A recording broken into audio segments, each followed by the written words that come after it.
What if endless Alaskan nights hid voices calling you to vanish forever?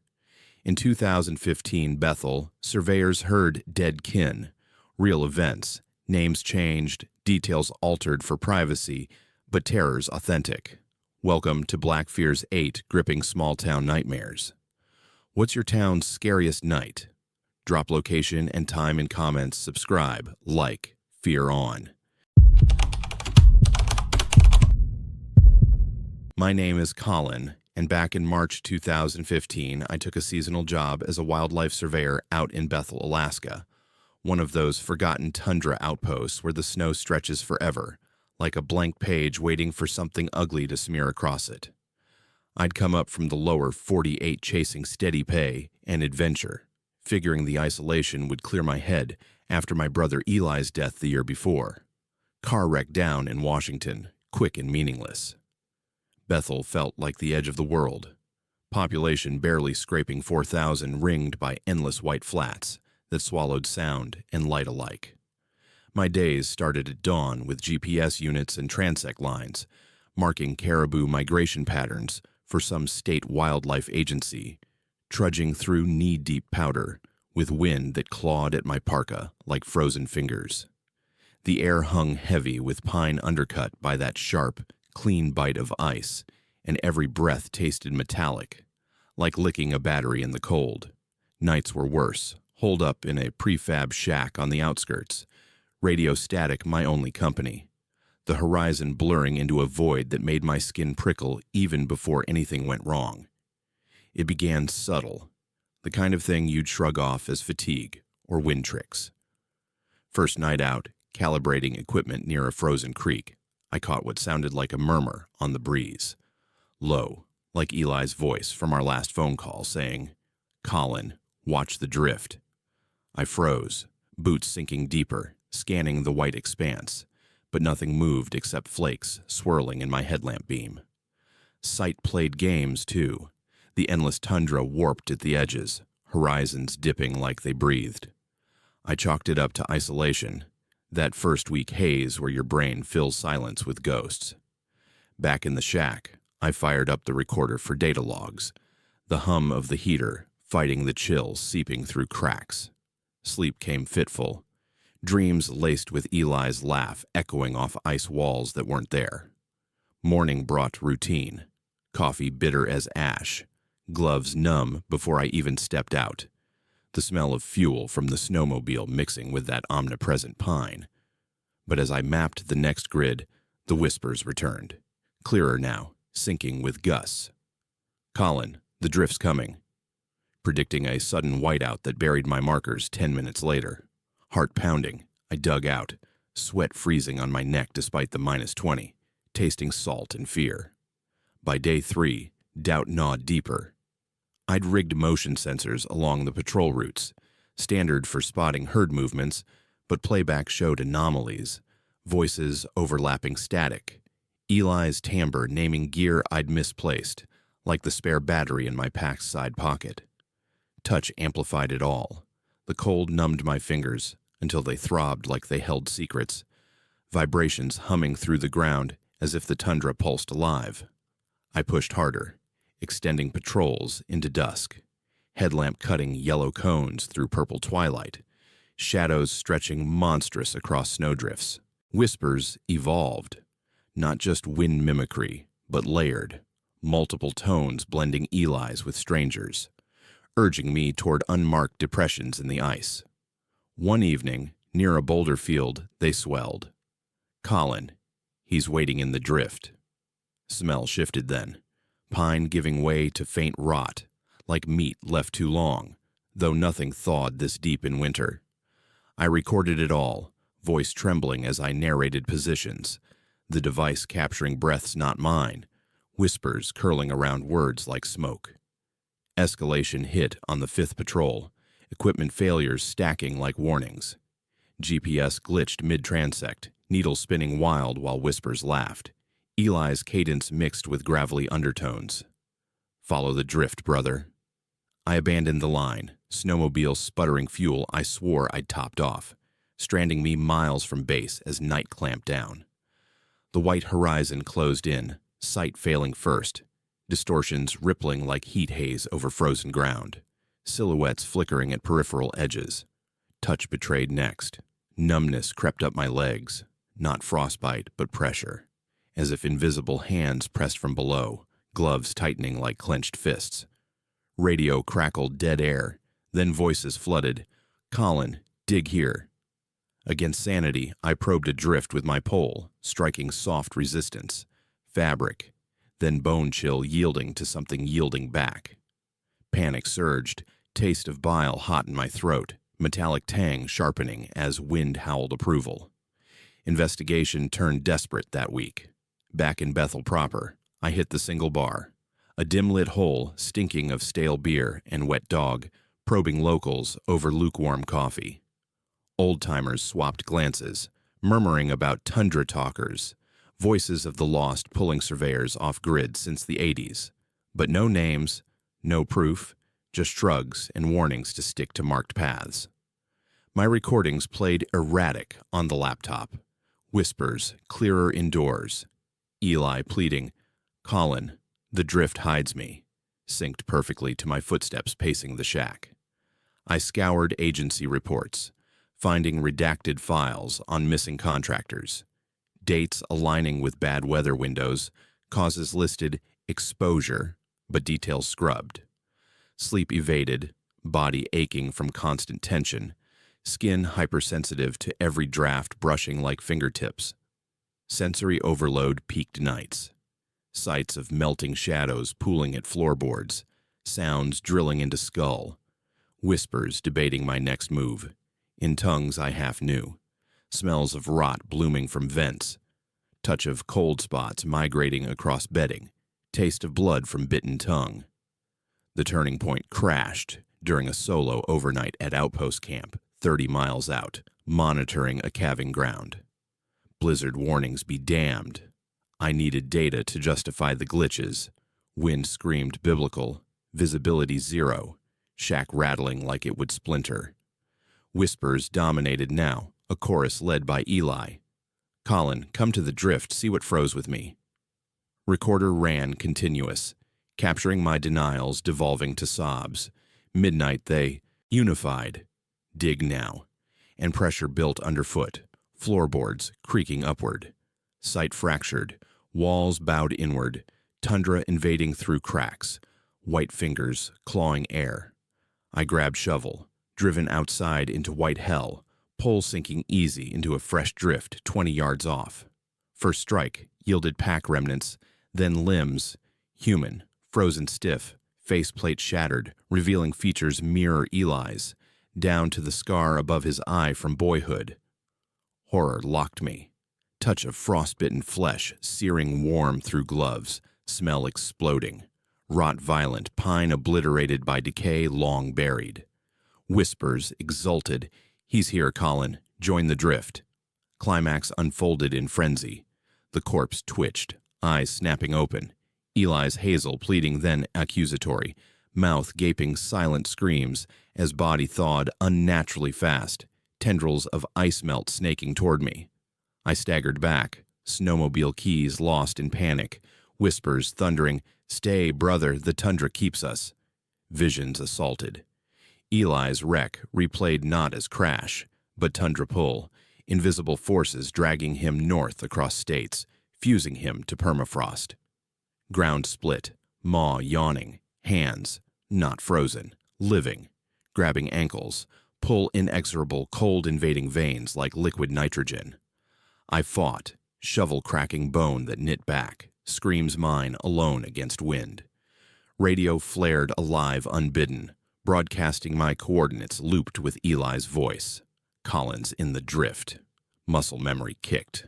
I torched the flare kit, magnesium blaze illuminating writhing mass below, dozens fused in ice, faces surveyors passed, beckoning. Fire spread, drift collapsing in steam and shrieks. Corpse Eli dissolving to sludge pulling at boots.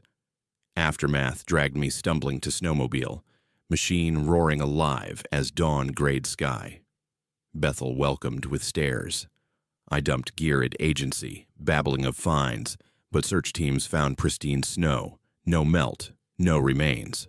Logs showing I'd never logged that patrol. Locals nodded knowingly, one slipping me whiskey. Tundra lies, Colin, but it don't forget. Whispers faded outdoors, but lingered indoors. Faint Eli murmurs in vents, doubting my retelling even now. Agency cut me loose, citing stress hallucinations. Paycheck bounced with non-disclosure clause. Back stateside, therapy unpacked grief. But nights bring Tundra's touch. Numb spots migrating skin, pine rot haunting nostrils, whispers debating return. Colin, the drift waits. Months later, package arrived unmarked. Bethel postmark, USB drive inside. Playback, my recordings. But layered voices, naming agency cover-ups, missing men since '92. Tundra as sentient grave hoarding surveyors, for migration maps it resents. Final clip, my voice sleep-talking coordinates to unmarked drifts. I burned it, but ashes smelled of frozen rot. Isolation broke me, yet pulls north still. Dreams of endless white calling home.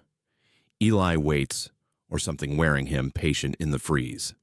Sanity phrase. Was it grief's echo or Tundra's voice? Logs vanish from hard drives. Whispers resume in fans hum. Bethel's horizon never truly releases. Have you ever heard a voice from the snow that knew your secrets? My name is Hezekiah, and October 2002 found me pulling double shifts at the old Cordova cannery, that rusting beast clinging to Alaska's coast like a dying whale. Lena and I were the night crew leftovers, scraping by on minimum wage, filleting salmon till our hands bled raw. The plant's concrete floors, forever slick with brine, and scales under buzzing fluorescence that flickered like bad omens. Cordova itself was a tight-knit trap of fishermen and processors. Population hovering around 3,000, hemmed by Prince William Sound's choppy gray waters, and mountains that loomed judgmental. Air reeked constant of fish guts fermenting in salt air, metallic tang clinging to tongues from blood spray, while the mechanical whine of conveyors drowned thought. We'd joke about quitting. Lena's laugh sharp over the wet slop of knives through flesh, but bills and boats kept us chained. Nights blurred into ritual, parkas over aprons against the damp chill, rubber boots sucking at puddles, steam rising from evisceration tables like ghosts from fresh kills. First anomaly, sliced through routine around 2 a.m., distant end of the gutting line. A scream cut short, wet, gurgling, then silence thicker than the fog rolling off the bay. Lena paused mid-cut, knife hovering over a silver belly, her eyes scanning the shadowed catwalks overhead, where pipes dripped rhythmic. "Hear that?" she muttered, voice low against the hum. I nodded, wiping coppery spray from my cheek, taste of iron sharp as I spat. No body showed, just a smear trail vanishing into drain grates, hooks glinting empty where Raoul had stood minutes prior. We radioed foreman, static only, shrugging it off as slip and fall, but tension coiled. Floors felt stickier, lights dimmed imperceptibly, shadows pooling longer under tables. Milo patched in late from break, griping about busted vending machine, oblivious as we resumed, knives flashing faster now, hearts thudding sync to conveyor clatter. Smell intensified, guts turning from sea fresh to cloying overripe, touch of air heavier, pressing skin like damp cloth. Escalation ramped as clock crawled toward 4. Milo vanished next, his station's knife block toppled, blood arcs painting the wall in abstract fury. Arterial sprays cooling fast to tacky gum. Lena gasped, dropping her tool, the clatter echoing cavernous. I grabbed the radio, yelling codes while scanning aisles, fluorescence stuttering to strobe madness. Footsteps echoed, not ours, heavy, deliberate, splashing through runoff toward the boiler room.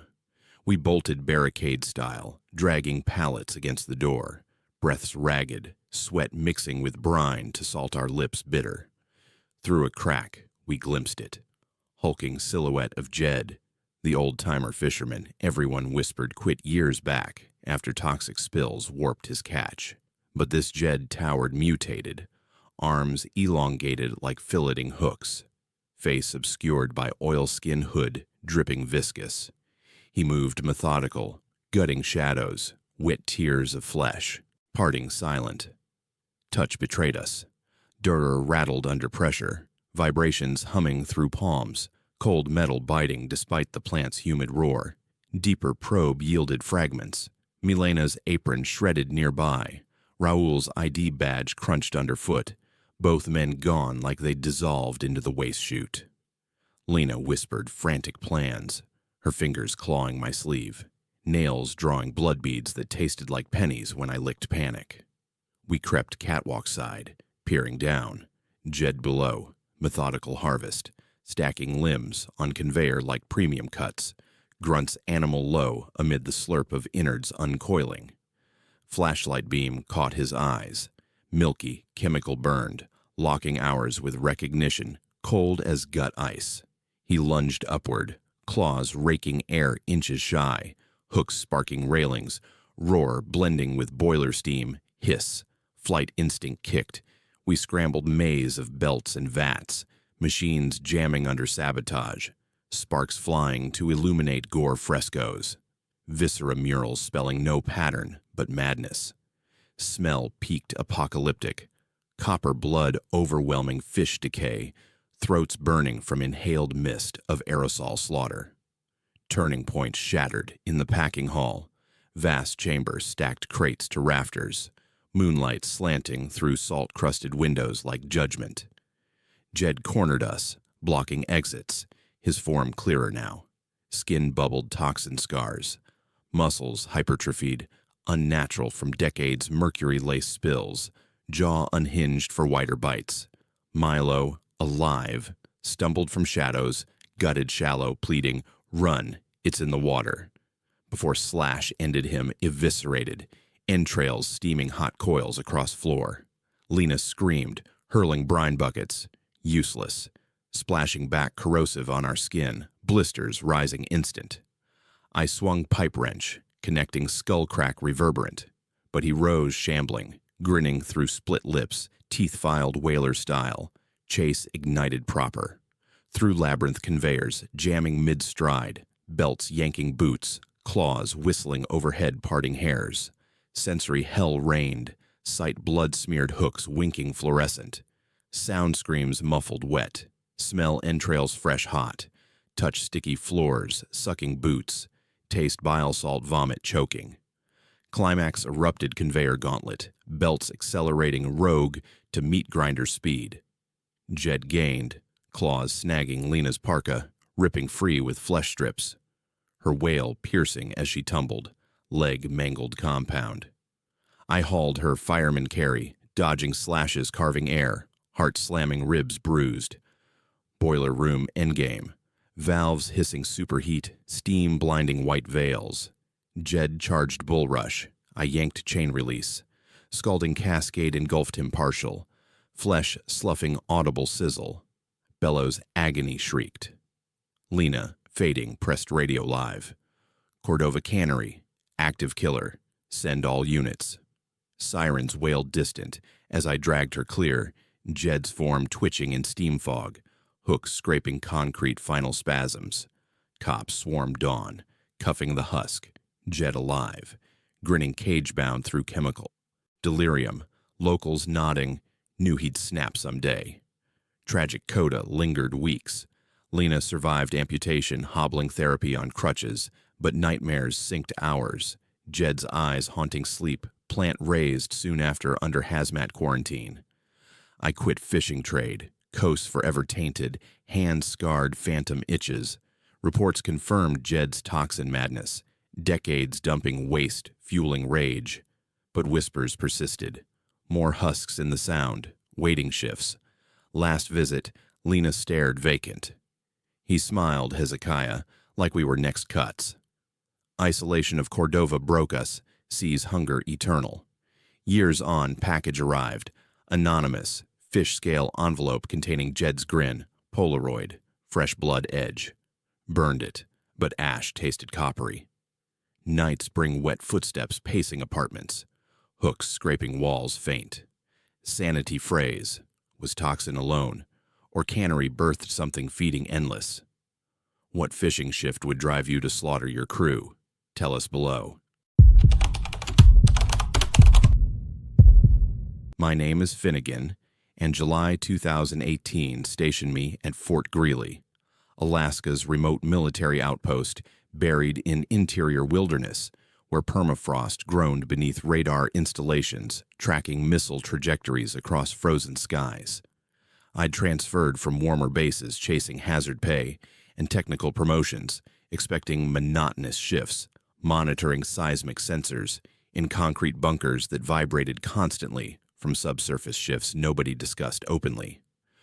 Fort Greely housed barely 200 personnel scattered across sprawling compounds, radar technicians like myself, security patrols, engineering crews, all marooned amid black spruce forests and methane-bubbling thaw ponds that stretched endless under midnight sun. The air carried perpetual diesel exhaust mixed with sour earth rot from melting permafrost, a smell that coated tongues metallic when breathing deep during equipment checks in suffocating humidity despite Arctic latitude. Days blurred into calibration routines, drilling sensor probes 50 feet into frozen ground, while vibrations hummed through boot soles rhythmic as pulses, wrestling components slick with iridescent lubricants that numbed lips when nervous habits made me chew fingernails coated in residue tasting like battery acid and copper. Nights offered little respite in cramped barracks, where condensation wept down cinder block walls, cold as morgue slabs, fluorescent tubes flickering irregular Morse above poker games masking the subsonic rumbles everyone pretended not to notice. Sleep came fitful on thin mattresses that transmitted every ground tremor directly into restless bones, dreams filled with formless shapes pressing upward through concrete as if Earth itself wanted inside. The isolation gnawed worse than cold, nearest town hours distant. Communication satellites our only tether to a world that felt increasingly fictional compared to Greely's claustrophobic reality of repeating shifts and recycled air. Touch became hypersensitive in that environment. Every surface left impressions, metal railings shocking with static, door handles imprinting chill that lingered minutes after release, even food trays conducting cold that made teeth ache, swallowing lukewarm rations in mess halls echoing with forced conversation. First anomalies registered as sensor glitches barely worth logging, micro-tremors at 0.1 magnitude dismissed as routine ice settling, but tactile feedback contradicted data. A deep liquid churning felt through floor panels that made stomach acids slosh sympathetic. The base German Shepherd, Ares, began refusing patrol routes near ventilation shafts. Hackles spiked rigid, while snarling at sealed grates until foam flecked his muzzle white against black fur. I documented behavior per protocol, but maintenance rounds revealed the reason. Thick slime trails glistening oily black across concrete, oozing from vent covers in slow-motion waterfalls that reeked of sulfur, sharp enough to burn nasal passages raw. The substance clung to gloves with supernatural tenacity, cold coiling sensation creeping up forearms despite frantic scrubbing under scalding taps, residue leaving skin numb tingling for hours afterward like frostbite's warning kiss. Audio surveillance captured wet sounds previously attributed to plumbing, bubble pops and slurps synchronized with my accelerating heartbeat, occasional groans layered in frequencies, almost vocal, almost articulate. Command doubled patrols, floodlights sweeping black spruce wilderness surrounding the base, but brass dismissed concerns as environmental quirks of thawing tundra releasing ancient gases. Solo recalibration shifts at midnight found me monitoring feeds alone when Ares's frantic barking erupted on microphones, followed by abrupt silence and sounds of something heavy dragging across gravel. Methane plumes vented from precise grid points, ozone tang coating throat acid sharp as I forced down protein bars, with hands shaking enough to scatter crumbs that tasted like chalk and dread. Systematic investigation revealed disturbing patterns in probe data. Equipment hauled from deep bore holes returned sheathed in iridescent slime, sonic recordings capturing multi-tonal belches resembling fractured speech in no human language. I mapped the epicenter to a crevasse field 1 mile northeast, accessible only by snowmobile across terrain that should have been solid but now featured fresh sinkholes with edges rimmed in unnatural frost despite summer temperatures. Slime trails converged at that location, ground vibrating underfoot with insistent rhythm, like fingers drumming from below, beckoning downward. Radio communications bounced off command indifference, while barracks gossip circulated rumors of Cold War biological experiments frozen in permafrost until climate shifts triggered revival of things better left dormant. Night surveillance feeds spiked with visual snow that gradually resolved into shapes. Amorphous black mass sprouting pseudopods that groped blindly upward, dragging sensor equipment downward with patient strength. Sulfur blasts from vents seared lungs, skin crawling with phantom pressure, as if watched by entities dwelling in darkness between concrete and earth.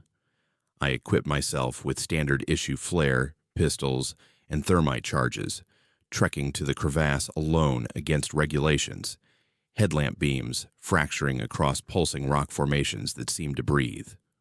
Ground heaved in greeting as I approached, tendril-like appendages erupting to snag ankles with gelid grip before I kicked free. Adrenaline flooding systems, while ozone taste drowned every other sensation. The turning point arrived during unauthorized vault access.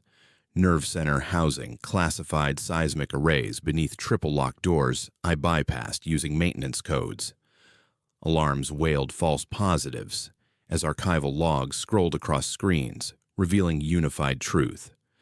The mass was burrowing systematically toward core installations, seismic spikes correlating precisely with patrol routes and personnel locations as if tracking human presence. Colleagues dismissed my warnings over mess hall chow, joking about radiation paranoia, but Ares's collar beacon transmitted final signal from North Sector before going permanently dark. I suited for solo reconnaissance against direct orders. Thermite satchels slung across shoulders, vibrations now thunderous enough to crack ceiling plaster, while concrete foundations groaned mournful warnings. Crevasse overlook revealed the pit had expanded dramatically, yawning wider than truck bays, depths churning with ink-black form, knitting cable-thick limbs together, eye spots winking bioluminescent clusters, tracking my movements with predatory intelligence. Methane erupted in blinding plumes as I descended rope ladder slick with condensation, boots sliding through slime coating every surface, flare pistol barking shots that sizzled into steam against amorphous flesh. The mass recoiled hissing, exposing underbelly maw ringed with suckers, pulsing hungry, probing air with chemosensory appendages, questing for meat to dissolve and consume. Pit floor confrontation erupted in chaos. I armed the thermite demolition pack in violation of every protocol, hurling its center mass while diving for cover as fireball bloomed, illuminating full horror. Not natural organism, but military bioweapon from 1970s genetic programs.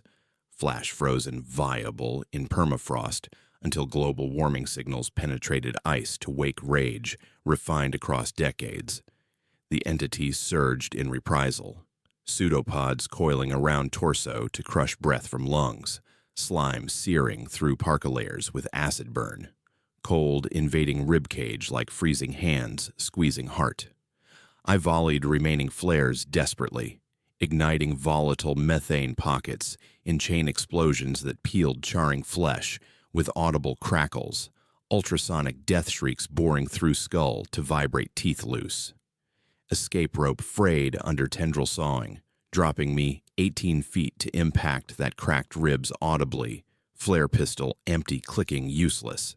Mass collapsed into bubbling froth, but final lunge pierced boot leather, injecting slime that blazed up calf muscle, paralyzing. Automated transmission cycled overhead speakers. Containment breach. Entity ingress, critical. Extraction urgent. Dawn rescue teams hauled me surface-bound, leg blackened with necrotic veining, but medical scans showed toxins mysteriously inert, damage superficial despite appearance. Debriefing scrubbed all recordings, brass officially terming incident experimental specimen vault breach successfully sealed, while psychiatric evaluation flagged acute stress disorder requiring immediate discharge. Ares received shallow grave burial, body encased in hardened slime cocoon, mass reduced to ash samples locked in biohazard freezers.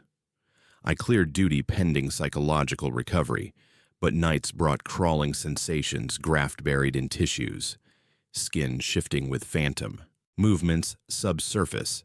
Bootlegged final security footage showed my silhouette merging with blob formation. Audio track carrying my voice, pleading inside me now, in monotone disconnected from memory. Aftermath forced medical quarantine and leg amputation above knee, scars throbbing with methane, echo pains that predicted seismic events globally with unnerving accuracy. Brass denied biological warfare history officially, but leaked documents confirmed decades of thawed horrors, engineered for immortality, accidentally achieved. Fort Greely's tremors resumed annual cycles, patrol rosters thinning through unexplained transfers and psychological breaks. Isolation's curse persisted in dreams, where black masses pulsed, synchronized with heartbeat remnants. Years stateside brought supposed normalcy, shattered by seismic alert apps triggering phantom nostril flares of sulfur. Amputated leg aching predictions of earthquakes worldwide days before official detection. Anonymous package arrived containing probe shard, still gleaming iridescent, pulsing faintly under lamplight like living flesh. I crushed it with hammers, but vibrations lingered in bone marrow. Fort Greely's earth hunger broadcast through tissues, altered permanently.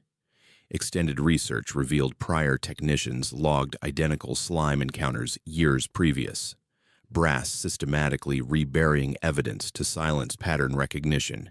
Entity not escaped, but awakened incrementally by anthropogenic climate signals. Hidden files detailed 1989 incident where 3 personnel vanished mid-shift. Seismic readings mimicking human heartbeats, decelerating to flatline. My voice on recovered surveillance, pre-descent muttering, "It calls through frequencies I can't ignore," in trance state unawareness. Leg itching evolved into pulsing ridges mapping beneath skin, glowing faint on thermal cameras during restless nights.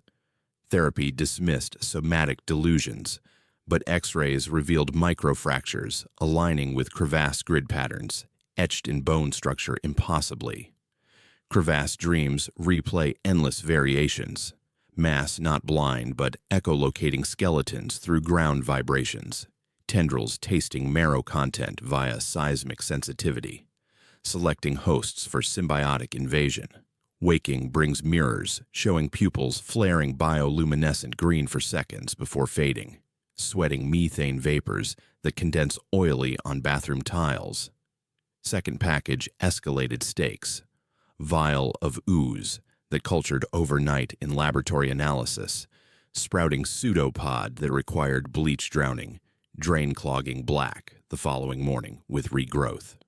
Online whispers from current Greely personnel report epidemic ground sickness, boot prints circling bunkers in patterns suggesting sleepwalker commands from below.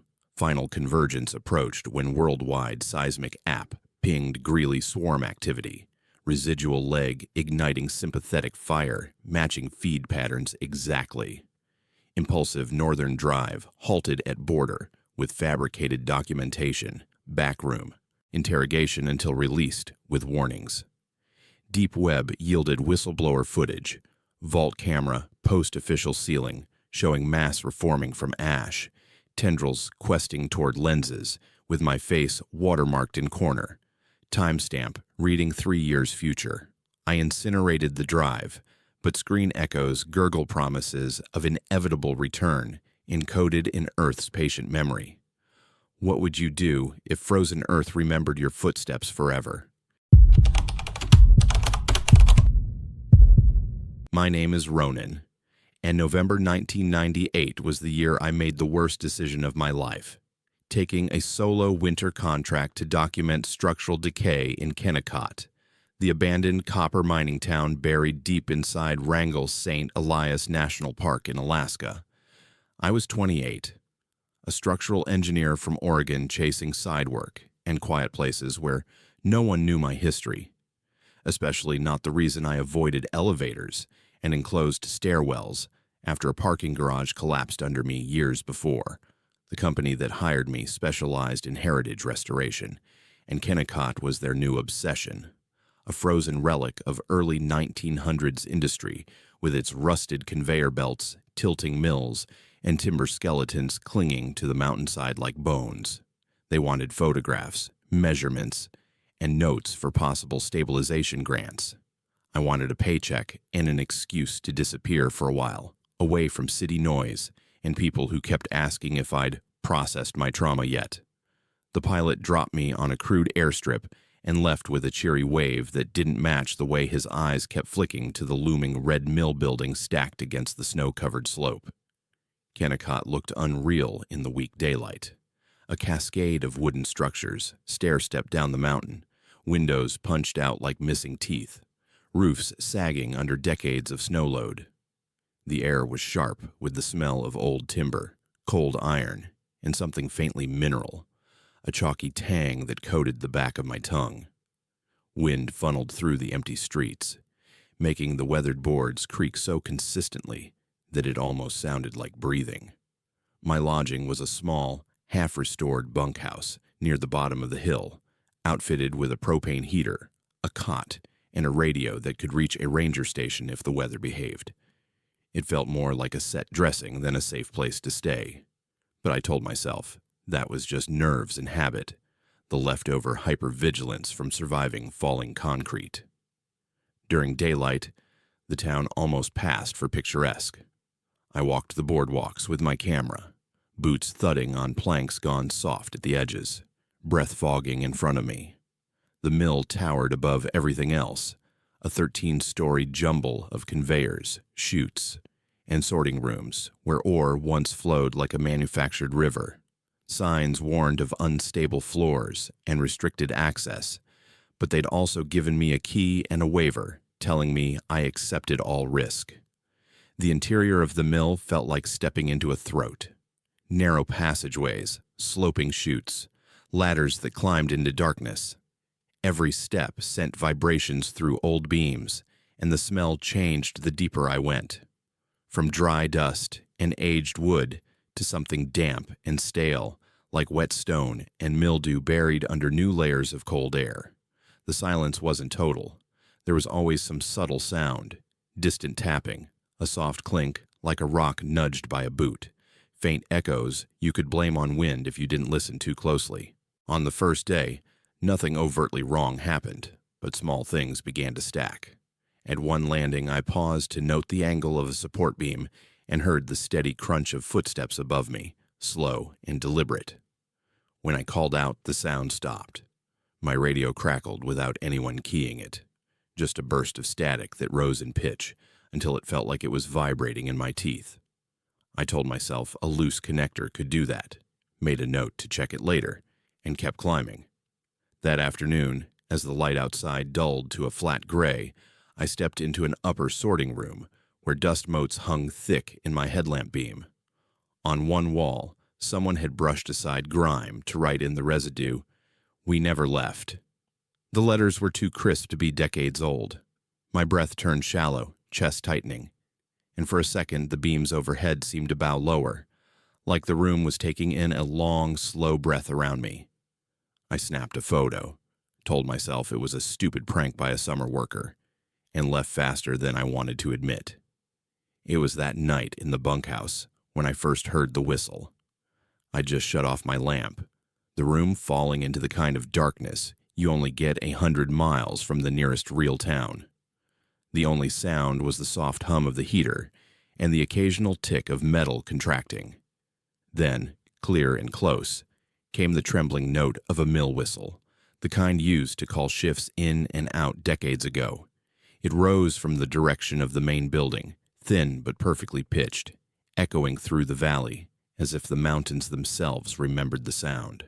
The rational part of my brain told me it had to be wind, catching some piece of old equipment just right. But another part, the one that remembered overhead concrete cracking like gunfire, curled tight with instinctive fear. My skin felt too small, the cot too narrow, as if the room itself had shrunk a few inches on every side. I didn't sleep much, lying there, listening to the whistle waver, then fade, then return again, just when I started to drift. The second day, I tried to anchor myself in routine. Measure, document, move on. I focused on numbers, the angles of listing floors, the deflection in beams, the depth of cracks in foundational supports. The work gave my brain something solid to hold. But the mill wouldn't stay still. Shadows seemed to lean the wrong way, stretching uphill instead of down. Twice I caught faint greenish light flickering in lower levels, like lanterns swinging somewhere they shouldn't be. In one narrow corridor, the air shifted suddenly from the dry chill I'd grown used to into a damp, cellar-cold pocket that smelled like wet rock and something else. The sour undertone of old sweat and machine oil. A patch of frost bloomed along one railing in the pattern of finger marks. 5 perfect arcs, as if someone had just gripped it and held on too long. My gloved hand trembled when I placed it there. I could feel the cold even through insulation, biting harder than the surrounding air, and when I pulled back, I swore my palm tingled like I'd touched a live wire. I kept telling myself, trauma can break your sense of danger, make you see threat in every shadow, but that afternoon, the threat stopped feeling imaginary. I was in the main ore chute, a sloping tunnel of wood and rusted metal that once carried crushed rock down the mountain, taking photos of the cracked joists. The light was bad, the angle worse. Dust shifted with every breath I took. I heard a sharp snap somewhere above, the quick, unmistakable sound of a board failing under load, and instinct took over. My knees bent, arms came up, and I hunched without thinking. A moment later, a chunk of old timber crashed just behind me, missing my shoulder by inches, exploding into splinters that peppered the back of my coat. The clatter echoed so loud it made my ears ring, but underneath it, I heard something else, a chorus of voices, low and overlapping, like dozens of men muttering in disapproval. The words weren't clear, just rhythm, steady, relentless, in time with my ragged breathing. From then on, I couldn't deny there was something wrong with the way that structure held itself up. Not just physically, but in a way that felt almost intentional. I'd step onto a platform and feel the boards flex just enough to make my stomach drop, then go rigid again as soon as I retreated. Ladders would sway an extra beat after I stopped climbing, as if remembering motion that wasn't mine. In narrow stairwells, the wood grain pressed against my gloved fingers with a faint give, like skin instead of dead timber. Every time I leaned over a railing to shoot a photo of some cross-bracing, a memory hit. The sound of collapsing concrete, the jolt of free fall, the dust in my mouth when the parking garage failed.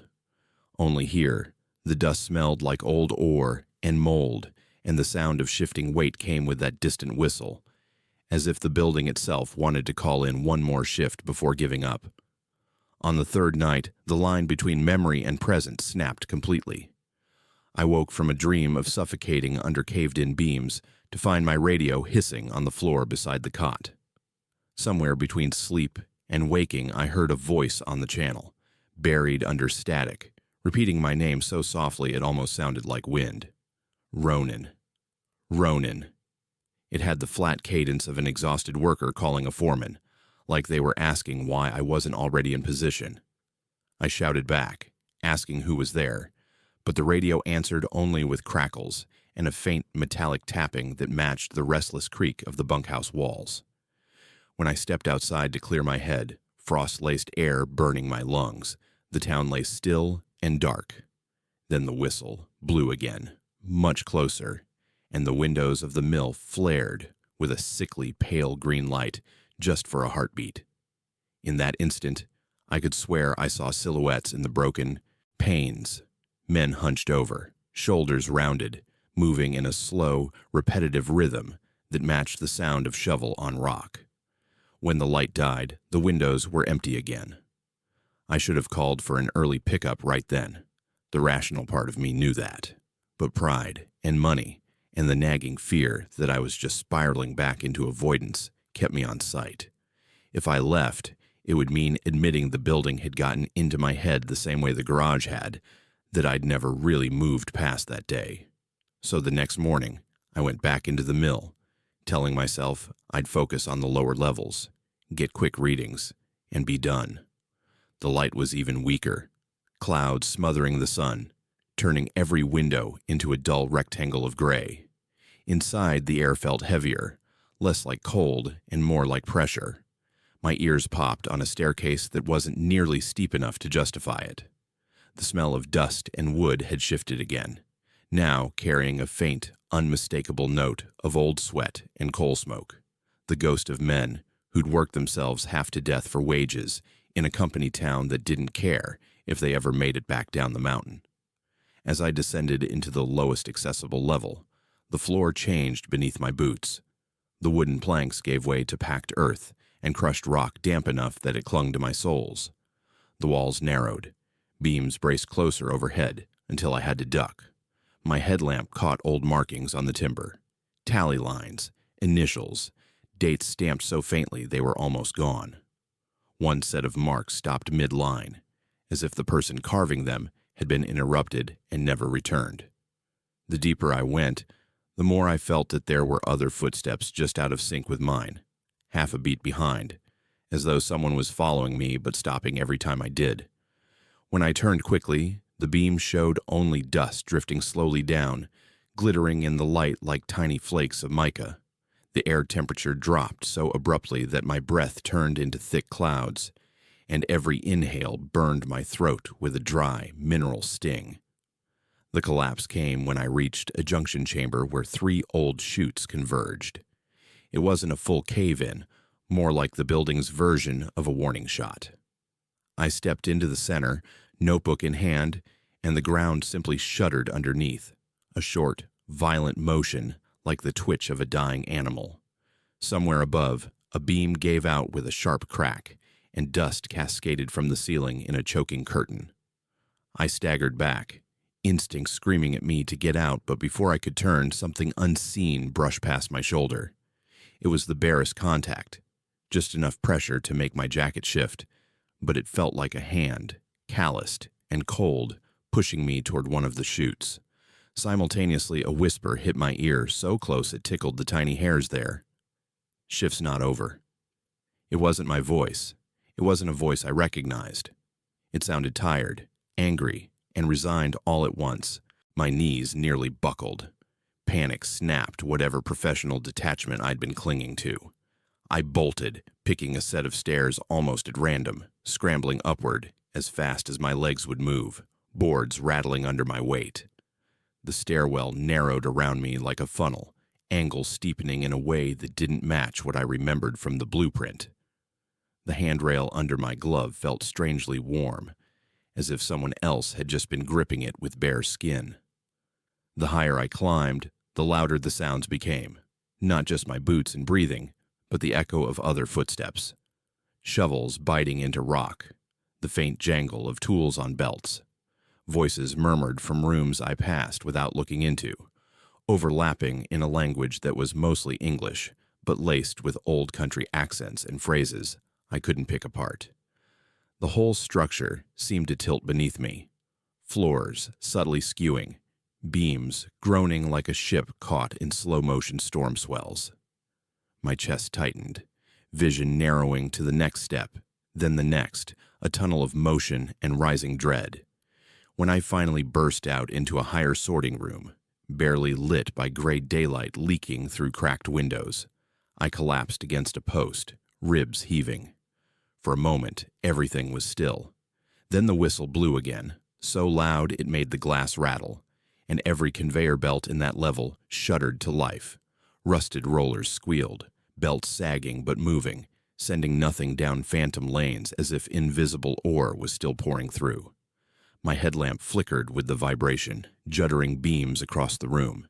In that stuttering light, I saw them, half-formed shadows standing at the chutes, bending, lifting, turning, over and over. Not solid enough to call figures, not faint enough to dismiss, they moved with the clockwork rhythm of exhausted bodies long past feeling their own weight. One turned its head, and though I couldn't see eyes, I knew it was looking at me. My mouth tasted of dust and old copper pennies. I ran again, this time not stopping until I stumbled out into the open air, knees nearly buckling on the snow-dusted boardwalk. The sky looked wrong, too low, clouds pressing down like another ceiling. The whole town felt closer around me, as though the buildings had leaned inward while I was inside, drawing tighter, narrowing escape routes. The bunkhouse didn't feel safe anymore, but it was the only shelter I had. Inside, the heater felt useless, warmth failing to reach my bones. When night fell, it did so quickly, swallowing what little light remained. I tried the radio 3 times, static and faint distortions answering, until on the 4th try, I heard something that wasn't just noise. A voice, flattened by distance and interference, spoke 2 words that made my skin crawl. Stay down. That was what a shift boss would yell when a cave-in started, what mine had shouted years ago, a split second before a support column failed. My heart stuttered. I dropped the radio. The final straw came just before dawn. I must have dozed despite everything because I woke to find the bunkhouse floor gently vibrating, like a train was passing somewhere far below. The whistle blew again, this time not from the mill, but right outside the thin wall behind my bed. It was impossibly loud, every note a blade slicing the air reverberating in my chest cavity. At the same time, a new sound joined it, a rhythmic thudding, like dozens of boots stomping in unison along the boardwalk right past my door. The smell of coal smoke and sweat flooded the room, overlaying the clean propane and cold air. My breath fogged, as if I were standing outdoors. Shadows moved along the cracks near the floorboards, long, leg-shaped, marching past. One set paused directly in front of the door, and I felt the faintest pressure on the panel, as if someone had placed a hand there, leaning in. For a long moment, the footsteps stopped. The whistle wound down into silence. Then a voice, clearer than any I'd heard in that place, spoke right at ear level through solid wood. Either you leave, it said, or you don't go back down alive. My hand shook so hard I could barely work the zipper on my duffel. I didn't measure anything else. I didn't take more photos. I left gear behind that my boss would yell about later, including the company's expensive camera, because the thought of stepping back into any of those structures made my lungs seize. When I stepped outside, the town was utterly still. No footprints in the thin layer of overnight snow except mine from the day before. The mill loomed dark and silent, no flicker of ghostly light in its broken windows. The air smelled only of cold, pine distant on the wind. But as I walked toward the makeshift airstrip, radio pressed to my chest while I begged the pilot to come early, I could feel eyes on my back, hundreds of them, like the town itself was watching me, go and taking roll one last time. The boardwalk under my boots creaked in a slow, steady rhythm, matching the phantom steps I'd heard. The pilot didn't ask why I wanted out ahead of schedule. He just kept glancing at the mill in his side window as we lifted off, knuckles bone white on the yoke. From the air, Kennecott shrank, the mill becoming a toy stacked against the mountainside. But even from that height, I could see something that made my chest tighten. A faint puff of steam rising from the structure, like exhaled breath in cold air, vanishing almost as soon as I noticed it. The whistle didn't blow again, not while we were in earshot.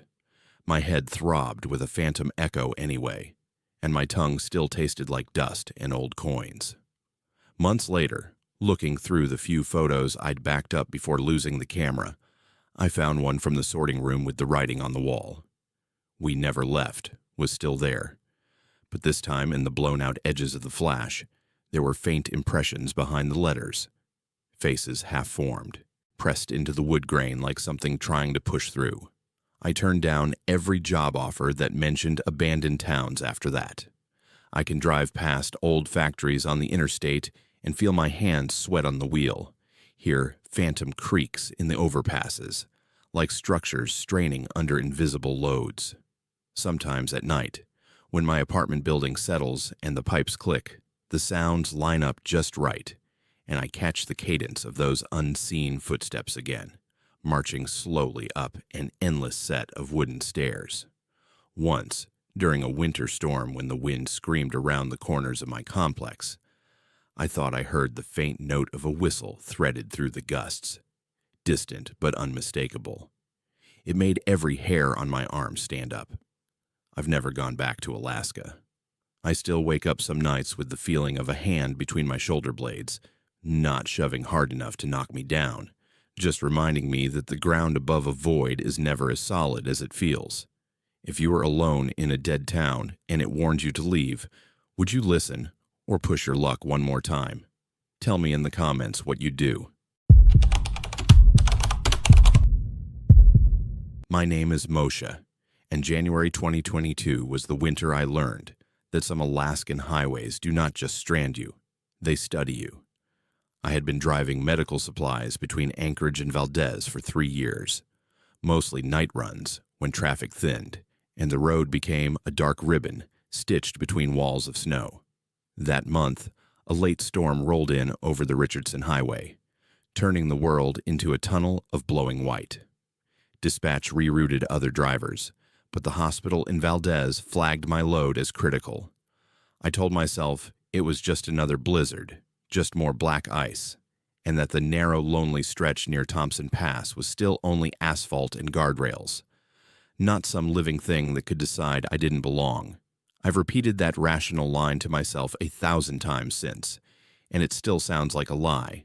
The storm moved with intent. That's the only way to describe it. One moment, I could make out the faint shapes of snowbanks and the suggestion of mountains beyond.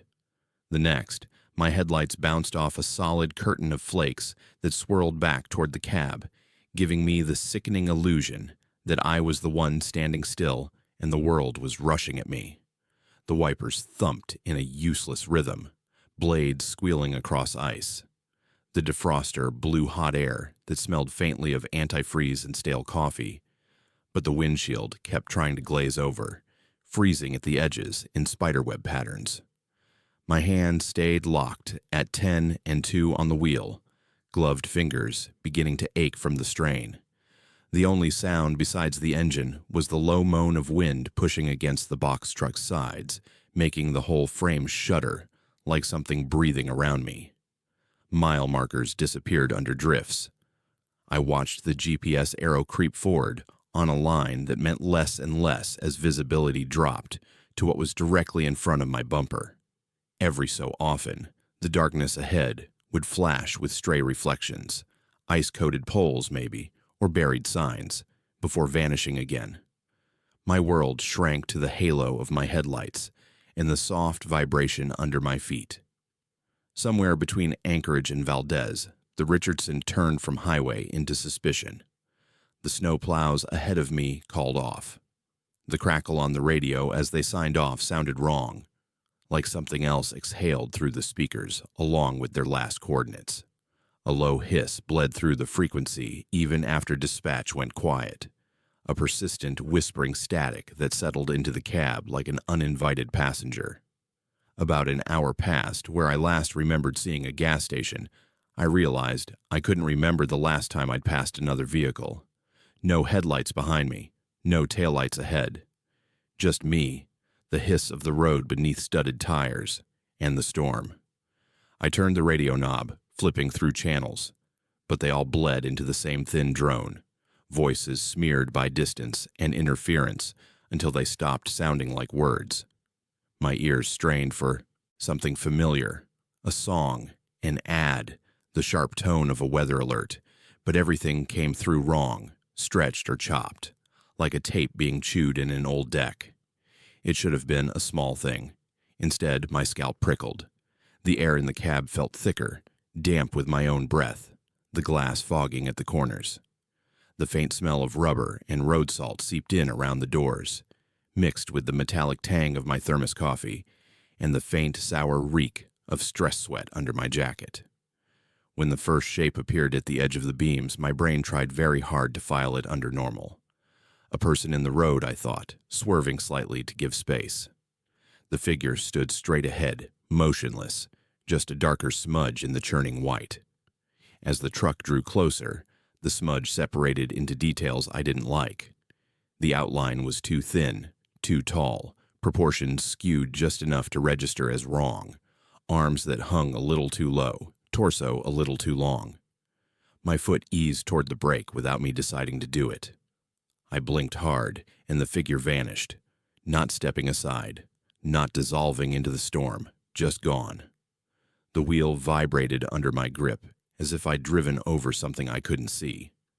A thump traveled up through the floor, subtle but distinct. The back of my neck went cold, a different kind of cold than the outside air. I found myself glancing up at the rearview mirror, even though I knew there was only a cargo box behind me. The second time, there were two shapes, standing side by side at the shoulder. They didn't move. The snow clung to them in a way that didn't make sense, outlining forms that flickered slightly, as if the storm itself was trying to decide how solid they should be. Again, as I neared, both vanished between one heartbeat and the next.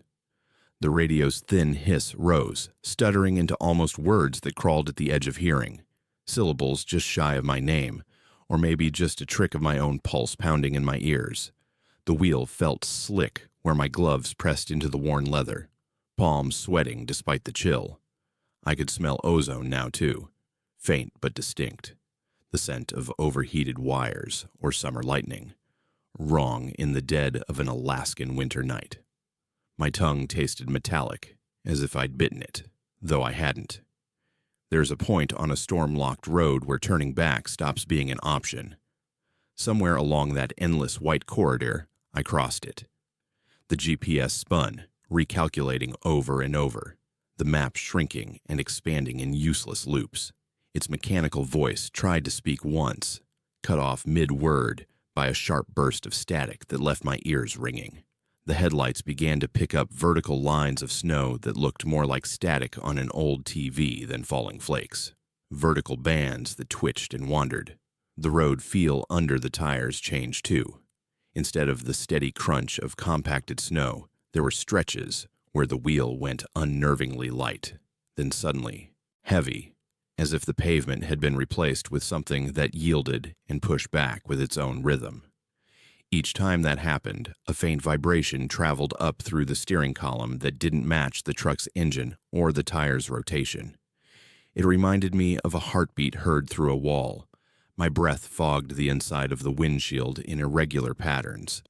On one exhale, the fog bloomed outward and stayed longer than it should have, smearing across the glass like a handprint pressed from the outside. Fingers, wide-spaced, too long, traced through the condensation in jerking lines that didn't follow the motion of the wipers. The handprint appeared right in front of my face, splayed as if something had braced against the glass from the other side. I jerked back, breath catching, and for a split second the cab smelled like wet wool and old coins, a scent that didn't belong to me.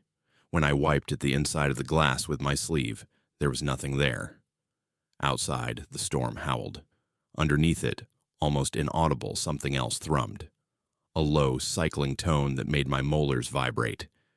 The next mile, or what I guessed was a mile since my sense of distance had gone soft, stretched into something like a test.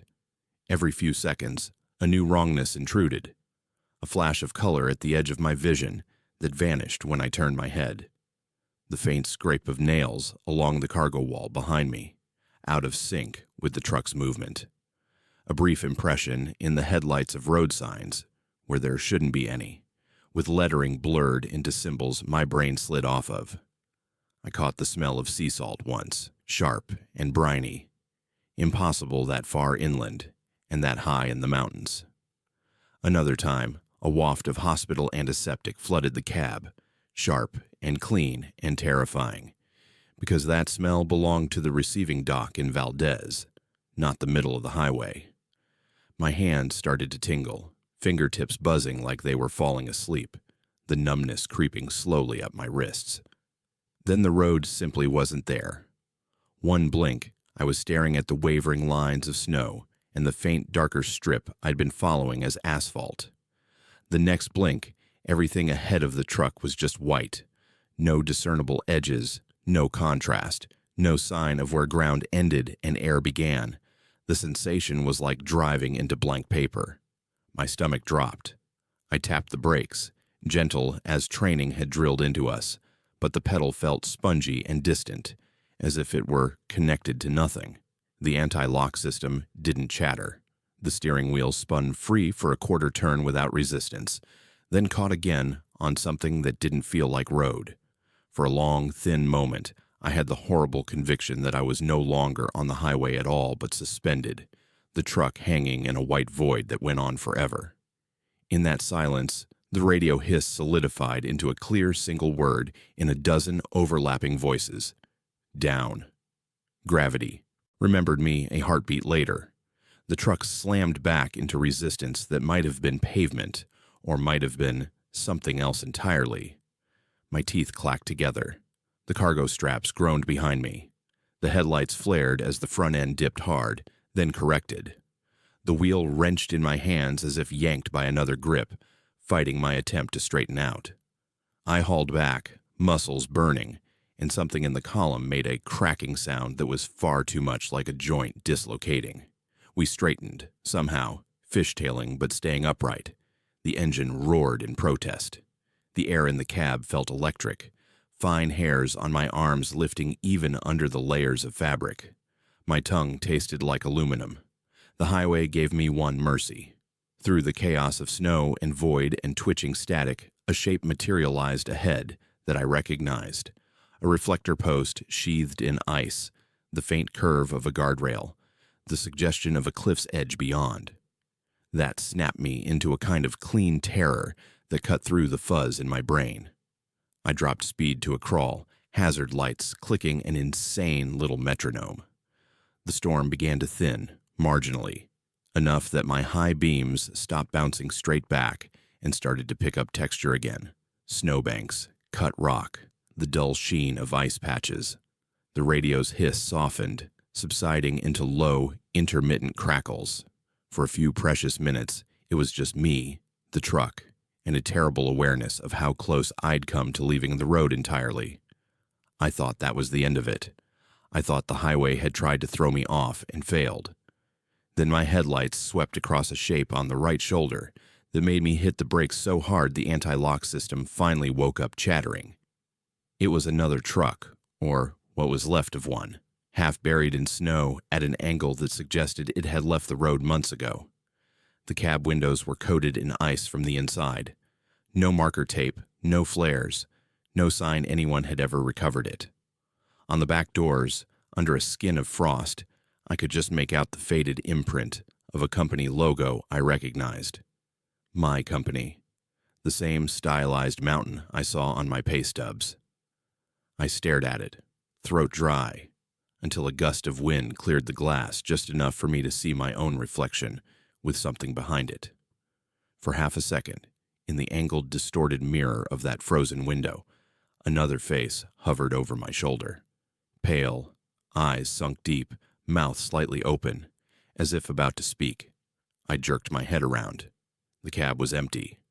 When I looked back at the wreck, all I saw was my own truck's lights reflected in dead glass. I eased back onto the road, pulse hammering. My radio crackled once more and, for the first time that night, produced something that sounded like a normal human voice. The Valdez hospital doc asking for an ETA in a tone that suggested they'd been trying to reach me for a while. When I answered, my voice sounded wrong in my own ears, distant and thin. They told me I'd been off their grid for nearly 40 minutes, longer than made sense for that stretch even in a storm. My watch said different. My dashboard clock said different. Somewhere, time had slipped, and I had no proof of when. I made the delivery. The dock lights were brutally bright, reflecting off snowbanks piled taller than a man, painting everything in sterile white. The moment I stepped out of the cab, the normal world rushed back in. Voices, forklifts beeping, the sharp, clean smell of disinfectant and diesel. My legs shook as I walked the clipboard to a nurse who barely glanced at my face before signing. She asked nothing about the drive, just told me to grab a coffee before heading back, as if I hadn't nearly been swallowed whole by the highway itself. When I tried to explain the wreck I'd seen, dispatch said there was no record of a missing truck on that route for the last year. They pulled up manifests while I stood there, still tasting aluminum and ozone. No names matched, no plate numbers, nothing to justify the image of my own company's logo half buried in snow. Back in Anchorage, a mechanic checked the steering column because of the crack I heard. He frowned at the metal, running his hand along the shaft. There was a clean, deep gouge spiraling around it, as if something had wrapped there and twisted hard enough to dent steel. He asked if I'd hit a guardrail. I said no. My supervisor pulled me aside later, gently suggesting time off. Apparently my voice on the radio during that blank 40 minutes hadn't been blank at all. The recordings, he said, were full of me talking, but not to them. Muttered phrases they couldn't quite make out, half sentences about holding on and don't let it choose. At one point, I laughed in a way that made the hair on his arm stand up, according to him. I have no memory of any of that. I stopped taking that route after that winter. Another driver covers the Valdez Run now. I still see the Richardson on weather maps, cutting through the Chugach Mountains, a vein of asphalt threading white space, and my skin crawls. Sometimes, in the middle of the night, when I'm lying in my apartment miles away from any snow, a passing truck's rumble outside will vibrate the walls just right, and I'll hear that low, cycling tone again, buried under the noise, a heartbeat that does not match my own. My fingers will tingle as if wrapped around a wheel. I'll smell road salt and ozone and that strange, briny air that has no business inland. On really bad nights, condensation will bloom on my bedroom window in long, vertical streaks, and for a moment, I'll see 5 prints spread across the glass, as if something has braced there, waiting to see if I'll look. I tell myself, roads are just concrete and ice, just engineering and maintenance schedules, but there is a stretch of Alaskan highway that remembers the weight of every vehicle that's ever crossed it. And once, for the length of a storm, it decided to see what would happen if it tugged a little harder. I survived because something, somewhere, let go. I don't know what price it took in my place. Maybe that wrecked truck was older than it looked. Maybe it never existed.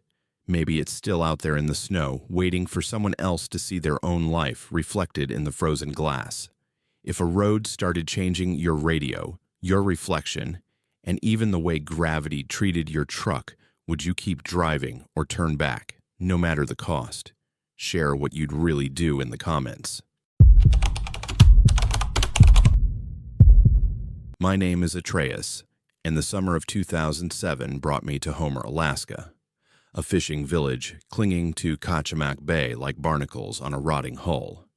I'd been hired as a dock hand by the harbor master after my last gig fell through in Seward, needing quick cash and not asking too many questions about why turnover rates ran so high at the processing plants lining the spit.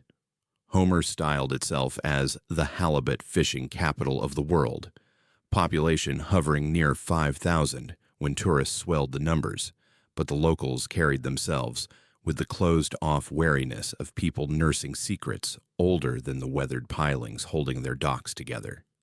The air perpetually reeked of seaweed rot mixed with diesel fumes and something herbal I couldn't place, sharp, almost medicinal, like crushed juniper or sage left too long in salt water. My first week passed in a blur of unloading crates, hosing down decks slick with fish guts, and learning which fishermen would meet your eyes and which stared past you as if measuring something invisible over your shoulder. The disappearances started small enough that I almost missed the pattern. A deckhand named Torres didn't show for his shift on the Norwegian, which was unusual but not unheard of in a town where bars stayed open late and mornings came early. Then a processing plant supervisor failed to clock in 3 days running, his apartment locked from the inside, windows fogged with condensation that nobody wanted to wipe clear. The harbor master mentioned it in passing while I coiled lines, his tone carefully neutral, but his knuckles were white around his coffee mug, and the liquid inside trembled just slightly. Other deckhands exchanged looks that spoke volumes without saying a word, the kind of silent communication that comes from shared knowledge nobody wants to voice. When I asked directly what was going on, the oldest fisherman on the dock, a man called Silas with hands like gnarled driftwood, just shook his head and pressed a small bundle into my palm before walking away. It was wrapped in oilcloth, tied with twine so old it had gone gray, and when I unwound it later in my bunk, I found a crude charm made of bird bones and dried herbs that smelled exactly like that sharp, medicinal note threading through the harbor air. The town's rhythm felt wrong in ways I struggled to articulate. Shops closed, early despite peak tourist season, proprietors flipping signs with relieved speed as if escaping something. Conversations died when I entered the cannery break room, not with hostility, but with the abrupt silence of people interrupted mid-ritual. The local grocery stocked more candles and salt than seemed reasonable, entire shelves devoted to white tapers and coarse sea salt in bulk bags. At the Salty Dog Saloon, the walls plastered with signed dollar bills and fishing memorabilia, I nursed a beer and listened to fragments of conversation that skated around a central truth nobody would name. Directly, phrases like "the old bargain" and "tides due" and "they've been restless" floated past, always dropping to whispers when anyone glanced my way. The jukebox played only once that night, an old folk song in a language I didn't recognize, before someone yanked the plug with a muttered curse. My tongue tasted like brine and copper all evening, as if I'd been chewing pennies dipped in seawater. The charms started appearing everywhere, once I knew to look for them. Small bundles of woven grass and shells hung above doorways, tucked into the corners of windowsills, nailed discreetly to porch posts. Some were fresh, others weathered to brittle fragments barely holding together. The ones that seemed oldest leaked a dark sticky resin that stained the wood underneath in patterns that hurt to look at directly, not because they were disturbing, but because my eyes refused to focus on them properly, sliding away each time I tried. When I touched one by accident while securing a tarp, the skin on my fingertips blistered immediately, red welts rising as if I'd brushed hot metal. The pain was sharp and clean, tasting like ozone in the back of my throat, and that night I woke to find tiny thorns embedded under my nails, thin as hair and wickedly sharp. I pulled them out one by one with tweezers, each extraction leaving a pinprick of blood that welled black before fading to normal red. Nobody at the clinic the next morning commented on the marks, but the nurse handed me a salve that smelled exactly like those bundled charms and told me to apply it before midnight and not a minute later. My investigation, such as it was, began out of self-preservation rather than curiosity. If people were vanishing, I wanted to know why before my name joined the list. I started mapping the disappearances against tide charts, lunar phases, anything that might show a pattern. What emerged was disturbingly consistent. Every loss occurred within 3 days of the new moon, always someone connected to the fishing industry, always leaving behind personal effects untouched but doors and windows found open despite being locked the night before. The harbor master's logs, which I accessed after hours with permission I didn't technically have, showed the same pattern stretching back decades. Gaps in employment records, names scratched out and rewritten, margin notes in cramped handwriting that referenced offerings accepted and season honored. One entry from 1987 simply read, "3 taken, fleet spared, bless the covenant," in ink gone brown with age. The midnight gatherings were harder to miss once I understood what I was seeing. On the first night of the new moon, I followed a stream of locals down to a spit of beach hemmed by black rocks slick with algae, the tide pulling back to expose sand that gleamed wet and wrong under the starlight. They moved in silence, carrying lanterns that burned with flames too green to be normal fire, casting shadows that stretched and twisted, independent of their sources. At the center of the gathering, driven deep into the sand, stood carved totems I'd never noticed during daylight hours. Figures with too many limbs and faces that seemed to shift when viewed peripherally. Wood-bleeding slow sap that pooled dark around the bases. The air thickened with chanting, words that predated English, rhythm syncing with the crash of retreating waves. I crouched behind an overturned skiff, heart hammering, as the crowd offered things into the surf, bundled herbs, small carved figures, and finally, a living crab bound in seaweed, which they released into the foam with words that made my sinuses ache with pressure. What came in response to their ritual was not visible so much as felt. The water beyond the breakers swelled with movement too organized to be random currents, shapes rising just beneath the surface that suggested size and intent without breaking through to clarity. The temperature dropped fast enough that my breath fogged, unusual for an August night, and the smell of the ocean changed. Less salt and rot, more of that medicinal sharpness mixed with something ancient and feral, like the exhalation of deep caves. The chanting rose to a peak, then cut off with abrupt finality. In the silence that followed, the gathered fishermen bowed low, foreheads nearly touching the wet sand, and held that position until the waves returned to normal rhythm. When they rose and dispersed, not a single person acknowledged my presence, even though I was poorly hidden. It was as if they knew I'd be there, and had decided in advance I didn't matter enough to address. The totems still bled sap when I checked the next morning, now smelling faintly of copper and brine, and the sand around them bore impressions that could have been handprints or something else entirely. 5-fingered but wrong in proportion. Desperation pushed me to confront Silas directly. I found him mending nets on his boat, fingers working with automatic precision, and demanded to know what the ritual had been about, what lived in the waters of Kachemak Bay that required appeasement.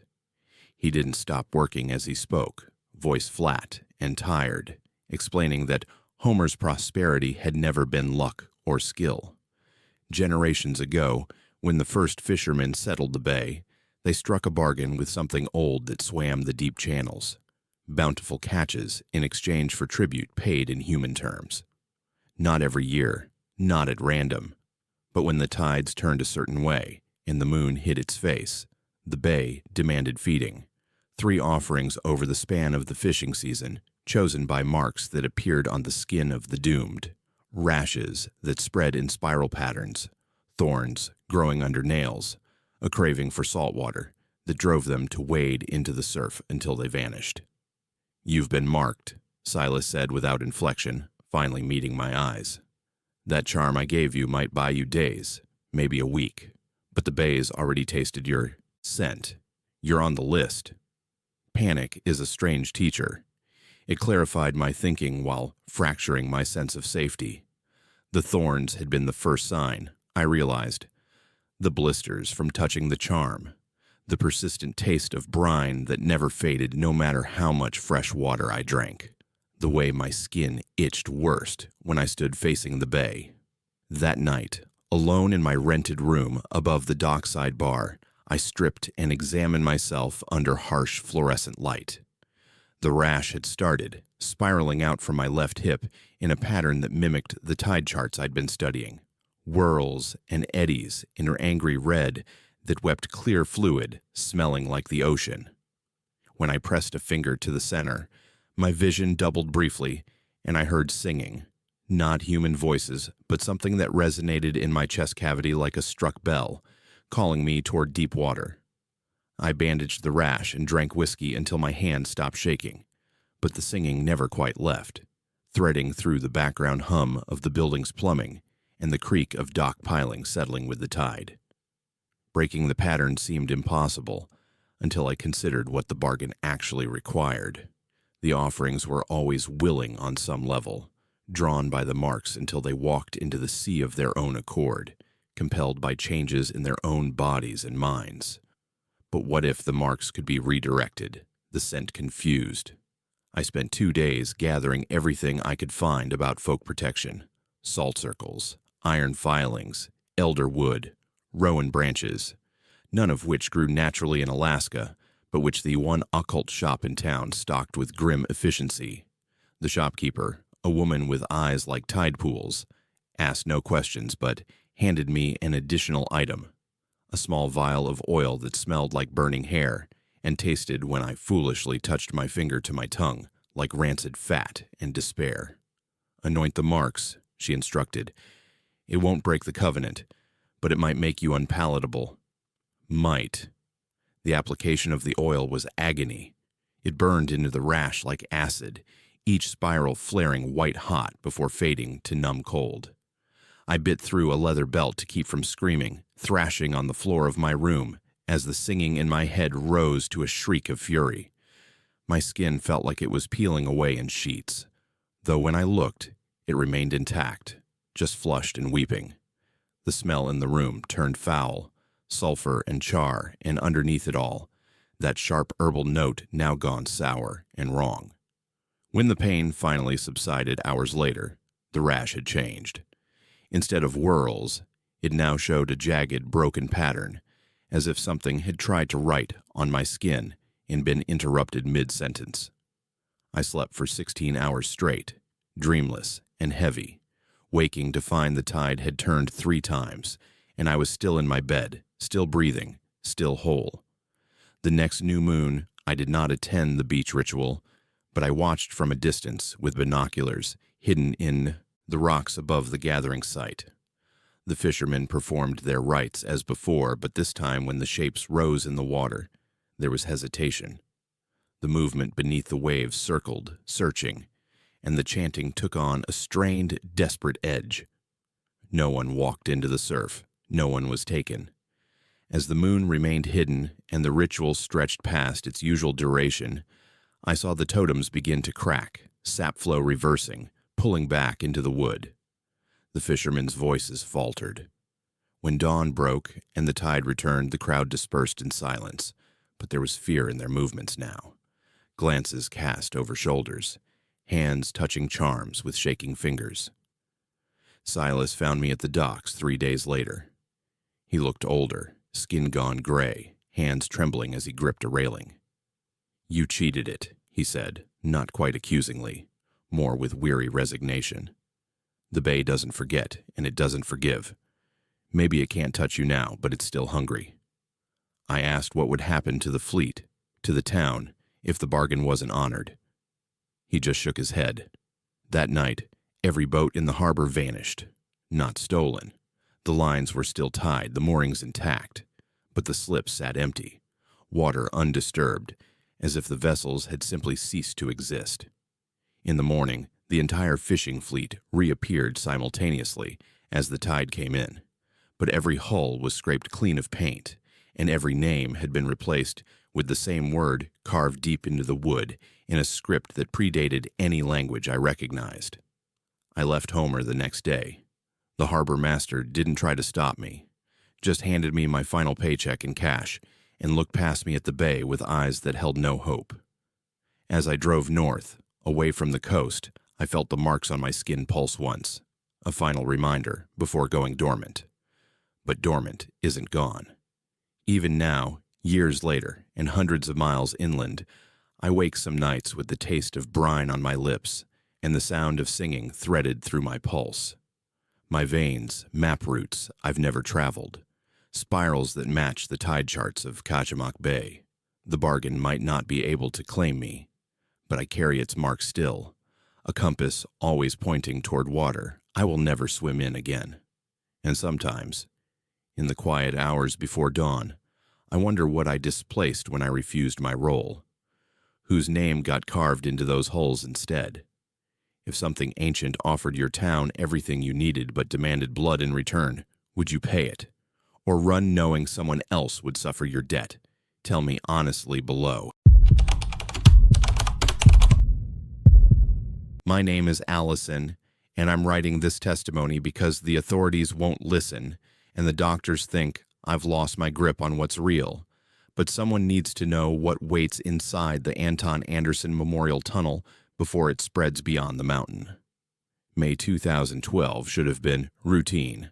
I'd been a long-haul trucker for 8 years, running freight between Anchorage and the isolated port town of Whittier, through that single-lane tunnel carved through Maynard Mountain, the only land route connecting the town to the rest of Alaska.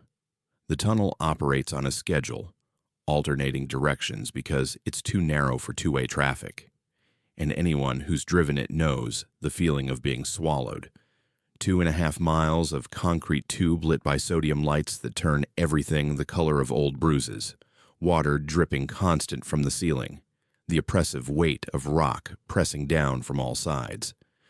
I'd made that run at least 200 times without incident, lulling myself into the comfortable lie that infrastructure is stable, that engineered spaces follow predictable rules, that reality doesn't have soft spots where something else can push through if the conditions align just wrong.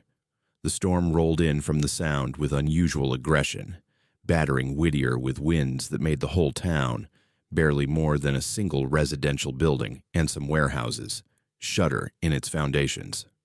I'd loaded my rig with marine equipment bound for Anchorage and waited for the tunnel to open eastbound, sitting in the staging area with a handful of other vehicles, while rain hammered the cab and visibility dropped to arm's length.